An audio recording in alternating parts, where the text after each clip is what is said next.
If you would like to get your song reviewed, dear listener, there's the filthy capitalist option. As Sori says, $125 gets you straight to the head of the line. You don't have to be part of the alliance. You don't have to be part of the group. Wait a minute. And the biggest thing is you don't have to wait. You hop, skip, and jump right in front of everybody. $125 gets you there. You do that 3 times, and then get mashed down to the $75 rate for perpetuity. Yes! Also, there is a band review option. So if you've got a band and you're trying to get your band some exposure, hit me up at vinsori@gmail.com, and I'll show you the details about how to pull that off. You can also jump on Patreon, and there is a option on the tiers to be able to get your band reviewed. Yep. Obviously, we can't lie to you, so we can't guarantee a positive review. Get what you get. It's just rubbish. Rubbish. Rubbish. That's British for garbage. My favorite is the community option. $1 at the gate gets you in at Patreon. You get to join an alliance. The alliance joins their points together, and that helps determine what songs that we do. The alliances hang out on Discord. Message me on Patreon to get the link. And they do all kinds of other cool things. They do Minecraft, Dungeons and Dragons. Yeah. It's really a community within the community. Anybody can go on the village, facebook.com/Vin and Sori. There's 160,000+ people on the channel. What's cool about the Discord is that it offers a real opportunity for community connection, friendship, that type of thing. And it's on Discord, so if you're not a Facebook person, it's for you. You start off at $1. Right. Plus you get exclusives. Sori and I are working on a song. So the first 15 seconds of that was on Patreon. Also, at $15 tier and above, when we actually debut the video, they're going to be there live with us. There you are, dear listener. Buy our merch.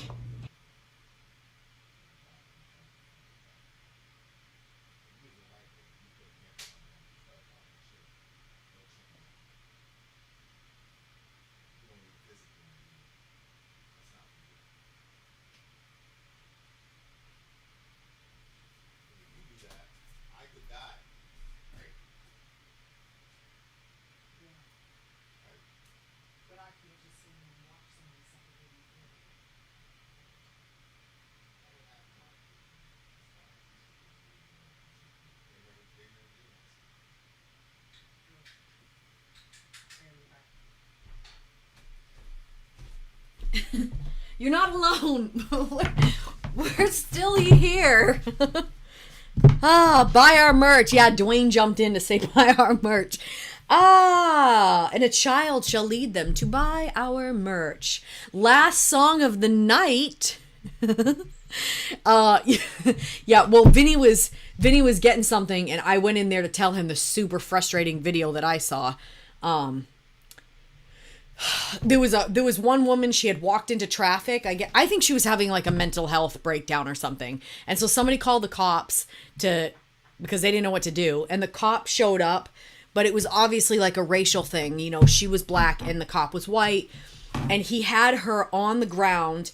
He was like straddling over her chest. It was completely inappropriate. And he was holding her down. She couldn't breathe. The whole scene was so frustrating. It made me so angry to see like the level of unprofessional. And then he turned on his camera after they sat her up. And the person that was recording was like, yo, why did you just turn your camera on now? Like, I feel like they need to have some severe consequences for when they shut their cameras off and their cameras come back on. Like, come on. I think, you know, when the whole defund the police thing was happening, they were like, replace the police with mental health, whatever. But Randy, Sori went into labor. Sorry, go ahead. I just think if you had, you know, people who specialized in mental health situations, we could call them instead of the cops. Like, not everything is a critical situation. Oh, so we could call them. Because, there's a lot of times that everybody just calls the cops because they don't know what to do. Yeah, they don't know what to do. The guy's acting all crazy, being all reckless. They need to go to the hospital, need to be restrained. You can get some dudes with some meat on them and train them in, you know, how to subdue somebody. But but you're a mental health professional. You're not trying to... You don't have this crazy, you know, fiction that you have some like authority over people. Right. Because a lot of these folks are delusional. They really believe that. So they go out and comport themselves that way. You might do that to the wrong person though. Mm-hmm. Okay, here we go, guys. I thought Vin finally crashed. Dear beloved, I ain't gonna be anywhere near Dreamland till probably 6-7 o'clock. It's unbelievable. I used to think, well, I had been around somebody before that like had insomnia, and people around that person were like, well, you should work out during the day, or you should, stop sleeping during the day and then you'll sleep at night. And like, I believed all that stuff. I was like, yeah, that's absolutely true. That's what the person should do. But after watching you, I'm like, how is he still not asleep? This is unbelievable. And I can't stay up all that time with him, especially not this far along in the pregnancy. No way. I'm always like, even when I stay up late, I'm like, man, I'm gambling, because if I go into labor, I need my energy, and it is so tiring when you first start labor. You're like, at the very beginning, you feel like there's no way I'm going to make this. There's no way I'm going to make this. Then I tell myself, well, it's better this way, because when you're overly tired and you're going through something, like you're kind of like a little bit more delusional, because like you get that kind of spacey feel. Mm-hmm. So it helps deal with a little bit of the pain, I think. But you do. I sit down in between each contraction, man. It's horrible. And then remember how I do that? I sit down, stand up, sit down, stand up, sit down, stand up. Because Vinny has to rub my back because I get such bad back labor. All right, but you guys didn't come here to hear about my labor troubles. Let's go into... I thought for sure, Franco, that we already did this song. I searched... As a matter of fact, that's why I didn't return your email, was because I spent time searching all around, because I'm like, Coming Home by Avenged Sevenfold, doesn't that sound like something we did? I friggin' searched all over the place, never could find the video, and I'm like, okay, I guess we didn't do it. So weird. This song came out in 2013, for anybody who's curious. Coming Home, Avenged Sevenfold, for the big homie Mike Franco. Hey, Poli-Sci has some advice for you. Go to your happy place between contractions. Oh, that's so easy. All right, here we go. DJ Mike Franco in the house.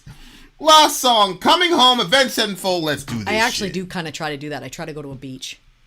Don't Kill John is, he likes this song, so let's check it out.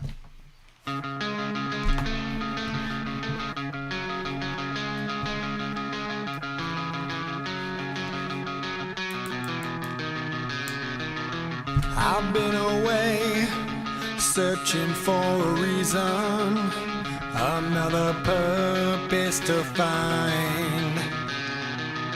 I've sailed the seas, fought my many demons. I've looked to gods in the skies. I've stood in hell where many had to suffer. I stared the devil in the eyes. Walked many roads to witness ancient idols. Oh, man. And found the great gates of fire.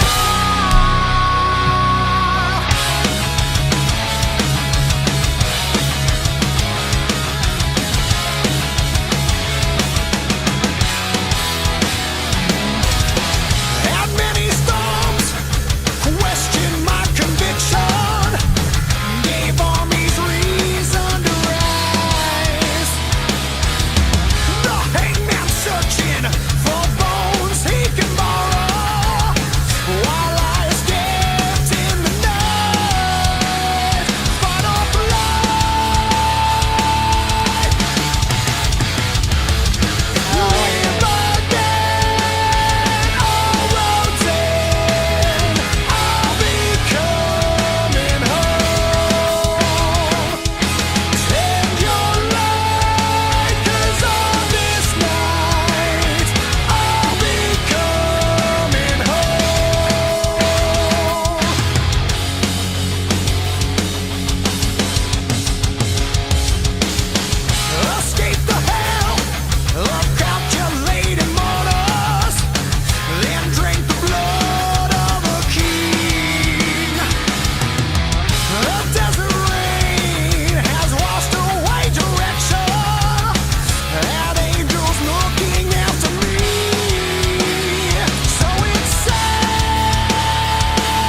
guitars. Let's do this.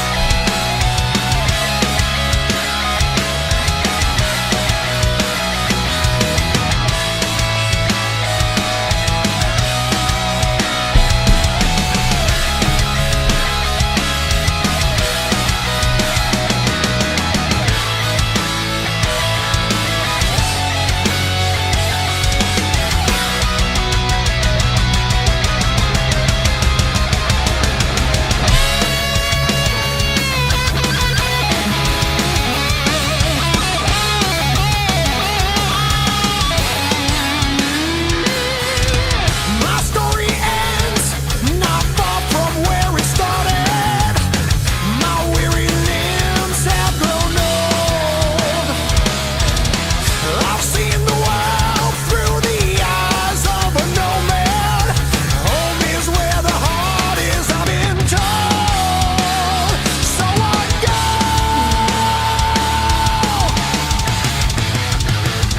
Live again, all roads end. I'll be coming home. Tend your light, 'cause on this night I'll be coming home.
Wow. I really, really like that one. Yeah, that song is inspiring as hell, Yeah. bro. Yeah. That song is deep, man. Especially considering, you know, they lost one of their brothers. You know, remember that this is the band with the Rev and the drummer and all that. They had that Tonight We All Die Young. I forgot what the name of that song was, but that's been my favorite. That's been my favorite song. We listened to that early in the channel. But yeah, like they're that dude's voice takes a little getting used to. I'm not gonna lie, but like overall, and that guitarist also, Sinister Gates, I think is his name. Sinister Gates had, in my opinion, is like one of the more underrated guitarists out there, like in the current metal scene. Like that dude, to me, like you could have put Sinister Gates in the 80s where all that was, they were doing that shit all day, like 3 minutes worth of solos on a 7-minute song. You know what I'm saying? Like, and he could have fit right in there. No, it's kind of like what happens in basketball when they're like, yo, which players could translate. Like Steph Curry, I don't think would translate well because the game was a lot more physical. He's a smaller guy, and all that dancing and shimmying and shit that he was doing, like that shit wouldn't have happened in the 80s, bro. They'd have sent him to the hospital. You know what I'm saying? So it's kind of like that with a lot of, like, if you look at a lot of the, especially like with new metal, where you have entire albums without a single solo. It's not like these guys. I don't see any of those bands being able to jump in a time machine and like be able to not just play, but be able to songwrite in that context. That is difficult. So I feel like Gates could get that shit done. Like, I think realistically, I could say, yeah, Sinister Gates could absolutely function in the 80s and be in a band, and the shit would work. Like, and he would be an authentic, like, you know what I'm saying? Like, yeah. So I think he's underrated, in my opinion. I gotta say, hold on.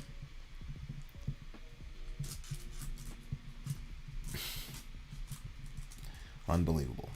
Okay. I loved this song. So we watched this thing, I think it was on Romanticism. I watched it. And he was basically saying, like, we have to get past this idea where everybody hides their issues and instead just be like, you know, if we were just coming together, it would be like, okay, well, where's your hang-ups and where's my hang-ups, and let's see if we can work our hang-ups together, or if your particular hang-up is something I can't deal with, and just being honest with each other. Like, obviously, society as a whole would have to take a massive step forward to be able to come to the point where people, because to be able to say what your problem is, you have to first know what your problem is. And I think that a lot of times people spend more time hiding from their demons than they do addressing them, so they don't even really necessarily know what their problem is. It's very easy for them to point out the problems in everybody else, but they're not so clear on what their issues are. So at the beginning of this song, he was like, I've been away searching for a reason, another purpose to find. I've sailed the seas, fought my many demons. I've looked to gods in the sky. I stood in hell where many had to suffer. I stared the devil in the eyes, walked many roads to witness ancient idols, and found the great gates of fire. And I love the way that he worded it. Like, it had like this sort of poetry to it, like that he's talking about life, but the way that he words it, it just has like this sort of ancient feel to it, and this like warrior feel to it that I really liked. And it got me thinking about, like, you know, when you fight your own demons. And I thought to myself, I always wondered, like, ever since I was a teenager, like, how do you know who to talk to where they're going to actually be able to give you advice? And I used to think that as long as they were older, they had advice. But then when I was working in the nursing home, I would ask the older people, like, what bit of advice would you give? And they all said the same thing. Like, they all said, don't let the sun go down on your anger, which is great advice. But at the same time, like, how, like, why is everybody saying the same thing? Like, everybody's had a different life. Like, why is everybody saying the same thing, and they're saying it in the exact same way? And it just kind of felt like packaged to me. And again, that's not completely practical. Like, there are times where you're super angry and you can't, like, if you follow that, like the Bible does say not to let the sun go down on your anger. But at the same time, like, there are times where if you choose to not let the sun go down in your anger, then you don't deal with the problem necessarily, and you just like let it go because the sun's coming down now, so there's no time to deal with this. And that was something that I had done in my past, which was very unhelpful, just always letting stuff go when you're not necessarily letting it go because internally you're still, very bothered by it. And so, and it can become something that's like, okay, well, if somebody knows that about you, then they can take advantage of that. Yeah. So I was thinking, you know, when the song was going, I was like, okay, if we could be honest with each other and you could ask somebody, what of your own personal demons have you fought? Like, what of yourself have you had to contend with, to change and to fight against, and to see that evil in yourself and to actually have to like work through that darkness that you have? If you could hear people's answers to that, because some people are just like, fuck it, I'm just embracing the whole thing. I'm dark. There's nothing I can do about it. Like, you know, I'm miserable. Darkness. Yeah. No parents. You know, but that, like, and I think that there are times where that is part of a person's journey, because like, I mean, and that's probably sounds like a loose cannon to say something like that, but like, there were parts of my own self that were dark that I refused to look at or deal with for years. And then there was a span of time where I kind of like, I wouldn't say embraced it, but then I began to see like, okay, how dark that darkness can get. And then it enabled me to say, okay, this is not the path that I want to be on. Like, I don't want to be this person that reacts this way and can't think stuff through and can't, you know, and then, but when you do that and you choose to embrace it for a while, like, the fight back to get away from it is a lot harder, I think. But when you decide to fight your own demons, and again, like sometimes people are so busy judging everybody else around them and looking at everybody else's problems and never looking at their own, that they don't deal with themselves. They don't help themselves. They don't change themselves and work on themselves. And so yeah, that was the thing. It was like, that's what I would want to know, because then when I look back, I'm like, there were people that absolutely had gray hair. They were old people, but they never worked on themselves. And there was obvious as hell issues that even a child could see that they refused to work on all their life. They lived and died with those issues and never dealt with them. It was always everybody else's fault. It was everybody else's reason why they were miserable, and they stayed miserable all their life. Yeah, man, like Jordan Peterson, I'll show it to you later, but there was a clip with Lex Friedman, and the title of it was, "I'm more afraid of hell than death." That's what he said. I heard him say that. And, I mean, God almighty, it was an amazing 8-minute watch, but he was talking about, he's like, what if I'm wrong? It's like he's afraid of being wrong on this stuff. And because what they're talking about was like, you know, Nietzsche has this famous quote, you know, if you look into the abyss long enough, the abyss looks into you. It's basically like if you look into darkness too long, you basically get consumed by the darkness. And Peterson said, yeah, but that's the only way you can see the light at the end of the tunnel. And he said that's the whole... Peterson, like, he's still kind of on the edges of Christianity, because I think the simplicity of what we're saying is too much for his mind. Well, I don't think it's just that, though. I think he's missing on some, like, there's other things, like when you hear him talk about it, like he's still like has a works mentality. Yeah. So he doesn't understand the other stuff, so it doesn't make any sense to him. Right. So I think that he needs more. Yeah, he's looking at Jesus as an example, because what he said is, he said, you know, that's the message of the cross, is that you look at the worst possible thing, which is the betrayal of a person who only does good. You know, because that's kind of the archetype, which there's nothing even replicatable in the human experience like that. Right. And so, but he's saying, you know, from a psychological perspective, let's take what's the worst possible thing that could happen?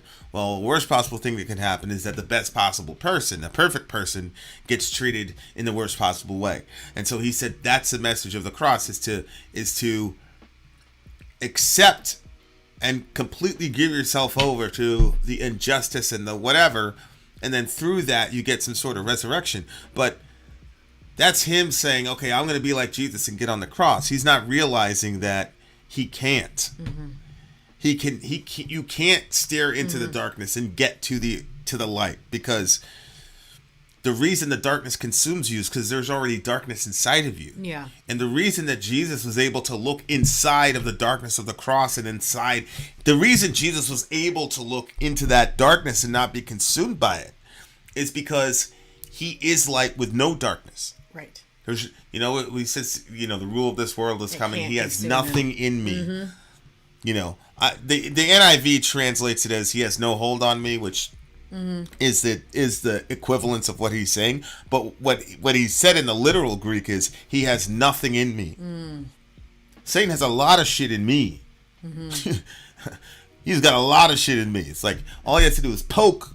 Yeah. You guys are the kids, it's a wrap. So, but Jesus said he has nothing in me. So the reason that Jesus is able to look right into the blackness of human evil and all of that entails, and not be consumed by it, rather that he was able to consume it. You know, he was able to take all that evil. It's like Neo in the Matrix Part 3. I didn't watch The Abomination, the abominable 4th episode, but Jesus takes all the darkness into himself and into the ground, and then he comes up as a new kind of human. And so Paul talks about that. Now there's one new man, of which Jesus is the prototype.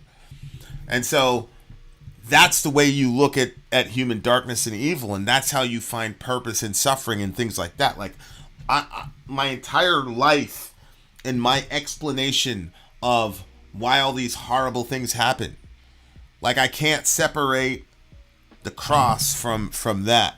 Like, because it's so fascinating, like, when it comes up, like, somebody went after Dorian with a weapon because he was too soft to, like, be a man and like fight with any sort of honor. So he went after my son with some weapons or whatever, and his back was just completely torn. I mean, it wasn't torn to shreds like Jesus, ridiculous. But I mean, it looked horrible. It did. And It was on his chest and his back. I was like, I was still out of it. And God said to me, "You don't want your son to bear the wounds of Christ?" And I was like, "Yo," and I said, "No, I don't. And if I find that motherfucker, like, but it's like, so it's ingrained, and it like that moment, I was seeing my own evil because of what I wanted to do to those people. You know what I'm saying? Like, this kid was scared of my son. Like, that's what happened. He was scared. He, Dorian put his dukes up. He's gonna put him in a blender. He knew what time it was. He was afraid. Mm-hmm. Like, that was a coward bitch thing to do. The kid was wrong. He was stealing a little girl's bike. Yeah, he was wrong. He was on some hoe shit. But at the same time, like, dude, you're a grown man. Like, you know what I'm saying? So like, you're looking at this song, and he's like, yo, I went everywhere. I searched everywhere. Like, I've done everything. I reached out to gods, heaven, hell. And at the end of the day, all he says is, I'm coming home. And, like, at the end of the day, like, I've read so many theology books, bro. Like, I've read everything. Like, I'm in this discussion on the finer points of reconciling Quranic and Hadith discrepancies, and then the epistemic ramifications therein. Like, you can get scientific with this shit, and it's very fun to do. But at the end of the day, like, honestly, to me, the biggest thing for me is, like, I've always had that sense, because I've kind of been a nomad myself. The guy mentions being a nomad, and I'm assuming he's saying that because he's touring all the time. Mm-hmm. And we're able to go to shows. You get access to shows and all this shit, and you get to see behind the scenes, and it really is an empty life to a degree. Yeah. With these guys, like, you're on stage and it's great, but, like, even for me, I was, like, on the stage with these legendary bands and with these bands that I like, but I've done it before. Yeah. You know what I'm saying? So, like, I'm there, and he's like, yo, you can be out there, or you can be side stage with me, whatever. And this is a fairly big band. And I was like, nah, like, my point is, like, I'd already gotten over it. Like, I don't even know if I'm going back next time. You know what I'm saying? Like, we got so much shit going on. Like, I don't know. Like, you know what I'm saying? Like, so I'm already over it. Mm-hmm. And we've been there, like 10, 11 probably shows. But I'm done with, like, it's like, yeah, man, whatever. Like, yeah. So he's talking about being a nomad. Like, the emptiness of that life hits you. And it's like, damn, what is there to do? Like, where's my purpose? I think Tom Brady's going through that right now. Mm-hmm. You know what I'm saying? And so, like, it's a... So I've done things. Yeah, I've been, I've traveled, whatever. People kind of know my story if you've been in the channel any period of time. But yeah, man, at the end of the day, man, it's really just what it's always been with me and God, which is, like, I'm his child. Very bad, very bad kid. But he loves the shit out of me, man. Mm-hmm. And there's a lot of shit he loves about me. And there's things he doesn't love about me, he put that on the cross. Mm-hmm. You know what I'm saying? So I'm always like, yeah, you can read, you can do this, you get super intellectual, whatever. But at the end of the day, man, like, that's just been my father from the beginning, man. Mm-hmm. Like, honestly, like, I had that before, like, I even bonded with my actual earthly father, like, real shit. That's why. Me too, yeah. You know what I'm saying? Yeah. So, yeah, that whole concept, like, yo, I'm just coming home, man. Like, yeah. And like, it's so cool when you become a parent and you're like, yeah, I got a couple badass kids. Like, we got 2 kids right there in the crib right now, and one of them is a real badass kid. He'll look at you and laugh at you, bro. Like, when you're trying to give him some direction and shit, like, he'll, like, laugh at you. Mm-hmm. You're like, all right, you're gonna stay in here. You're not gonna get out your crib. You're not gonna fuck shit up. Yep. And he didn't even say yep. He just smiled at me. I closed the door, and like 2 seconds later, I'm like, what are you doing, bro? We talked about this. He's like, oh, and he jumped back in. Remember that with the... Oh, I remember. I told homie, I'm like, yo, stay in your room, bro. And then what happened? He jumped into your room, right? And remember, he opened the door and he didn't realize you were... Yeah, he came out. I told the homie, I was like, Ray, you're going to stay in your crib. You're not going to do nothing. We good? He just smiled at me. Well, I wasn't feeling good, so I had laid down. And so he came tramping into our room. He opens up the door and he goes, oh. And he closed the door and went back to his room and jumped in his crib.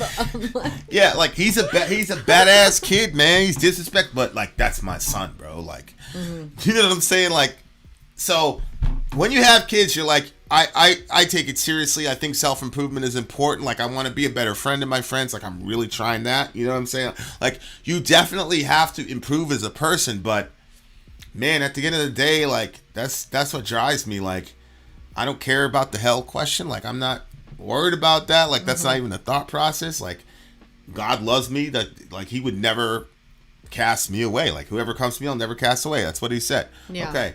All right. That's settled. But why do you want to improve as a person then? Because I want other people to come home with me, bro. Yeah. Like, if you see this as like a giant family, and what we're trying to accomplish is everybody's trying to get home. You know what I'm saying? And that's why I was saying in the previous messages about, I don't really care about the church building. Like, when people are around you, do they feel like they're home? They feel like they're accepted? Do they feel like they have a place? That doesn't mean you don't have conflicts, because guess what? Guess who you have the most conflicts with? The people in your household, the people in your home. Those are the people you have the most conflicts with. I don't give a fuck what people say about me, bro. I had somebody in here like an hour ago. He was just talking shit. I'm like, man, leave that boy alone. I don't care about him. I ain't thinking about him. Like, no disrespect. But so, yeah. Anyway. And yeah, at the end of the day, man, everybody's just trying to get home, I think. You know, you can say you're too smart for religion, you don't need God, whatever. But my view is that all of us desperately are seeking God, and we're seeking our place around this table. Yeah. And we just don't know how to get there. And I think that sometimes we don't necessarily know what it is, but we recognize that something's just not right. And I think, again, like, the older that we get, I think the more obvious it becomes. Like, if you neglect that part of your person, because a person is more than just a body. They're more than just like their soul. They're also a spirit. And so the spirit part of yourself can only get neglected for so long before you feel the weight of that emptiness, that like lacking feeling. And I think that, I was talking to a woman who, she grew up in the church, and she'd been through a lot. So like at one point she just completely took a left-hand turn, and she said those 2 years that she was just doing her own thing, she's like, it didn't matter. Sorry. She's like, when I was alone, when it was quiet, and when you don't have to impress anybody with your thoughts, or you don't have to convince anybody or convince anybody that you're convinced, and you can just be honest with yourself, like just your truest, rawest self. Yep. Like she said, in those moments, she said, I knew what I was doing was wrong, and I knew that I was not on a good path. And, she's like, I chose to keep going there for 2 years. But, I just think that that's kind of another thing that like happens. Like, you can delude yourself when you're younger and busy yourself when you're younger. But as you age, like those distractions and those excuses, they just hold less and less water, like less and less weight, you know what I mean? And then you're just like, okay, well, there's a problem, and you may not necessarily know what the problem is, but that's kind of part of the reason why we do what we do. So there you go, guys. That was really, really well said. Really, really well said. This is my favorite song of the night, actually. Mike Franco, he saved that curveball, that last pitch. This was a 10 for me, Mike, honestly, because of the guitar, the extended guitar work. And I also heard that dude's dad was doing guitar with him on this track, which is pretty crazy. So cool. That's pretty cool, because, that's just very, very cool. Yeah, exactly, Joe. As you age, you're gathering a lot more hours to think. So yeah, this one's a 10 for me as well. Especially because like this past year has been like a facing my demons year, I guess. So it's been a long year, but I've seen like a lot of growth. And like one thing that I would say, if you're like, you know what, I'm tired of feeling like my demons have been running me over, and I'm ready to start facing them. People aren't going to recognize that you're facing your demons at first, because they're so used to seeing you go in one direction that when you stop and you try to start facing them, it may look like more of a shit show than it looked like before. But that's okay. Like, you don't have to, you're not trying to get the approval from anybody else. You're just on a personal journey yourself, and it's internal. So you start that work, and you start facing that, and you start making the little steps, and eventually you start heading enough in the other direction where you really start feeling like you're gaining ground. And part of the importance of that, I think, is gaining that, like, you know, like that other song that said, I'm not afraid to walk alone, like that, like recognizing that you walk this life with other people, but you are yourself, and you're gonna die by yourself. You're gonna face God by yourself. Like, it's you and God. So I don't know, like, when you get to that point and you're like, okay, that's a really good point to be at too, when you're not afraid to walk by yourself and to face your own demons yourself, because you're not alone. That's real. So anyway, Josh, thanks for the super chat. We are definitely gonna pray for your brother for sure. And send me, Josh, send me a video. Send me an email, vinandsori@gmail.com. Okay, so that's a 10 for me as well. And yes, we're gonna do the name reveal in a second when we close out the DJ, Franco stream. Okay, so 10 for me. 10 for me as well. There it is. We will be seeing you guys on the next episode of the amazing Vin and Sori. I promise I'll have more than 2 hours of sleep, inshallah. I don't know if I can promise you that, but anyway, I was here. So there you are. Vin out. Sori out. Gone. All right, you beautiful people. We have a very special situation tonight. Did she tell us what the name is? Or is she gonna? She did not. Reveal it there. We have baby reveal. So Michelle is one of our people. She's part of our village. Yep. And she's our little sister. We all adopted her into the wolf pack. Go ahead. Continue. She is having a baby. Yes, sir. I think she's like 4.5 months along or something like that. And she has chosen the name for the child, and she's going to share it with us. So, how is she sharing it with us? Is she putting it in the chat there? Or? Yeah, she's going to put it in the chat, I'm assuming. So, we are waiting while she does the amazing... Oh, well, thank you, Joe. The amazing... Oh, the Joe? That shit is real, bro. You gotta be a certain kind of person to get a like from Joe. That shit is real. Yes. Come one, come all. The Mike Frank. See, even Mike Franco celebrating. Everybody's like waiting on bated breath to find out this baby's name. I got Damien. What do you got? No, I think it's a girl though, right? No, it's a boy. I think it's a boy. So I'm gonna say Damien. Hurry up, guess something. Hurry up. Oh, I have. Guess the child's name quickly. I literally have no clue, babe. You can't ask me that. Like, that's why you're supposed to guess. Yeah, I know, but I don't have, like, a guess has to be like, oh my gosh, you gotta have some sort of an idea. I don't have any opinion about it. No, it's so, see, it's, okay, Joe said Sid. Okay, thank you. Mike Franco says Mike. Right, because Sori doesn't know any names at all. She can't guess. No, I just don't feel like that she's gonna pick a name that's like common. So it's not gonna be like Mike or, no offense, Joe or Daniel, or I don't feel like it's gonna be any of those. I feel like Damien's a pretty good guess. It's a boy, Amy. It's a boy. Mephibosheth. That's some gangster shit, Joshua. Lennon. Yeah. Thank you guys for putting out these guesses. It was just too difficult. Jackson. It's too difficult. So my son's name, everyone, is Morgan Atreus O'Rourke Johansson. That is a good name. Oh. Morgan Atreus O'Rourke Johansson. That's badass. Atreyu is the name of a band. I like that. It's also the name of the lead character in this Never-Ending Story, I believe is the name of the... Okay. Okay. So it is a badass name for sure. Yeah, for sure. Morgan Atreus.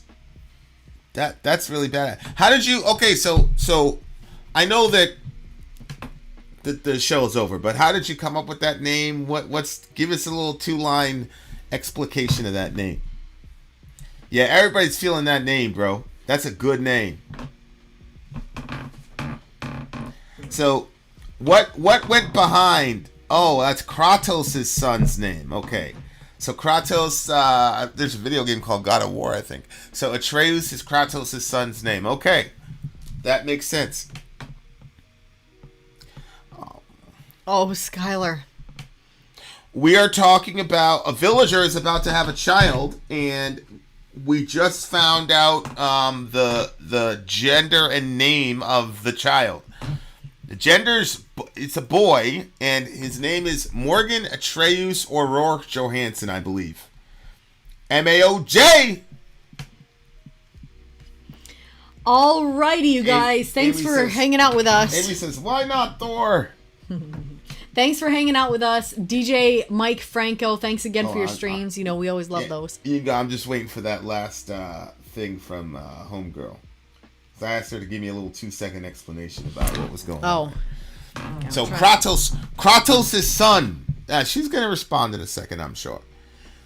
Amy says, "Why not name him Thor?" Morgan is from my grandfather, who we lost to cancer, and Atreus is from my husband's favorite band. I was right. Atreus is from the favorite, as in Atreyu. Yeah. Ha! Okay. Much love. Shout out to Revo. Vlad is kicking his nicotine habit. Shout out to Vlad, man. That shit is no joke, bro. Yeah. Oh. That's a tough habit to kick. And we got your back 100%. If there's any practical way that we could support you, Vlad, because I know how you get down, send me an email, vinandsori@gmail.com. So if there's anything practical, like if you say, "Bro, can you get me a sandwich, bro?" I will get you a sandwich, bro. I will get on the phone and I will have them DoorDash a sandwich to you and talk to people. I'm good for it, especially for you, my guy. So anyway, send me an email, vinandsori@gmail.com, if you need anything. So there you go. Much love to all our beautiful people. What a great stream, and what a cross section of people sharing their lives.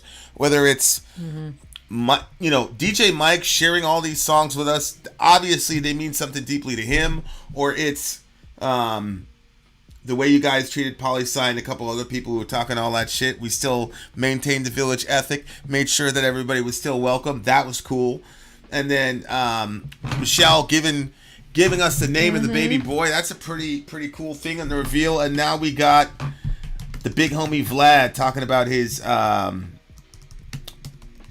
nicotine kick. So thank you guys. Yeah. For sharing all that. That I don't take any of that shit for granted, man. That shit is that's real life, and that's what metal is about, and that's what our village is about. So thank you guys. Much love to everybody. Stay safe out there, guys. Love your neighbor. Take care of each other. Shout out to Orlando Mesa. Shout out to Michelle. Shout out to Amy Lee. Shout out to Vlad. Shout out to the whole gang. We out of here.